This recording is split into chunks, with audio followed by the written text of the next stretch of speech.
Peng Juan dilaporkan hilang pada tanggal 27 Maret 2019 oleh Bapak Peng, saudaranya.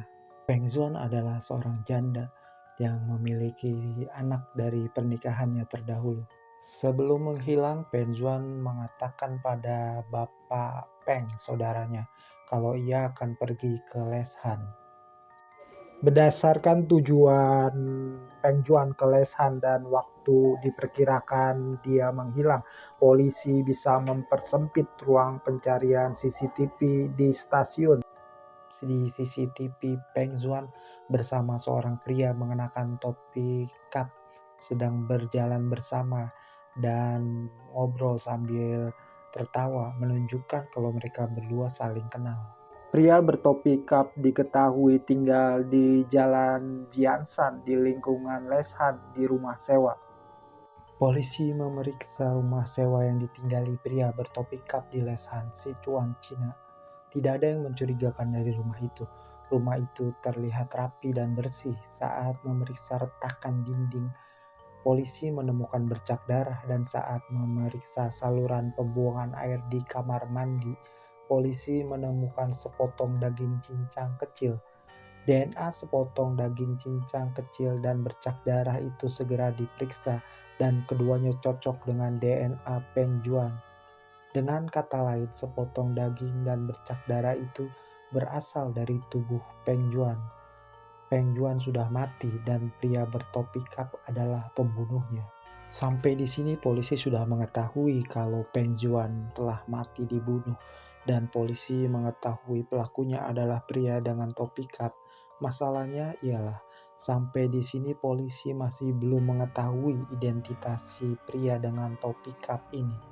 Setelah memeriksa rekaman CCTV di lingkungan rumah sewa di mana pria bertopi cap terlihat membawa dua koper besar bersama seorang pria pada pukul 18.30, polisi berhasil melacak identitas si pria yang terlihat bersama pria bertopi cap.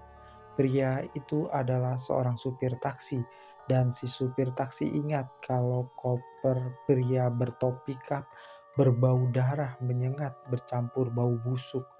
Dan si supir taksi juga ingat kalau ia mengantar pria bertopi cap hari itu ke hostel di Rongxian.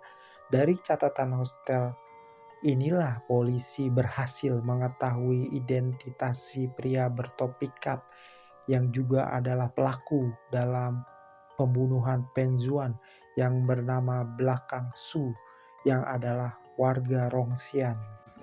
Pemilik hostel ingat kalau Su telah tinggal di hostel itu selama 3 hari, dan pemilik hostel juga ingat kalau Su check-in membawa 2 koper dan check-out hanya membawa 1 koper. Lalu kemana 1 koper lainnya? Untuk mengetahui apa yang dilakukan Su selama 3 hari dan untuk melacak keberadaan koper yang dibawa Su, polisi kembali mempelajari rekaman CCTV di hostel. Su terlihat bolak-balik antara hostel dan sebuah rumah di kota Dujia. Hari pertama dan kedua Su membawa tas bahu. Larut malam hari kedua Su membuang koper besarnya ke tempat sampah di depan hostel. Hari ketiga Su check out dari hostel membawa koper kecil. Sebulan kemudian di kota Xiamen, distrik Jimei, di sebuah restoran, Su ditangkap polisi. Menurut keterangan Su sendiri, ia membuang torso dari tubuh Peng Juan di gunung di kota Duzia. Saat ditanya motifnya membunuh Peng Juan, Zhu menjawab kalau ia sangat ingin membeli sebuah rumah, dan keterangan ini diperkuat bukti kalau WeChat Peng Juan telah mentransfer uang $50.000 atau 766 juta rupiah ke Su. Orang tua Su sudah bercerai sejak ia masih kecil. Baik ibu atau ayahnya tidak ada satupun yang mau merawatnya. Su berusia 30 saat ia membunuh dan ia belum pernah pacaran. Dan ia kenal Peng Juan secara online.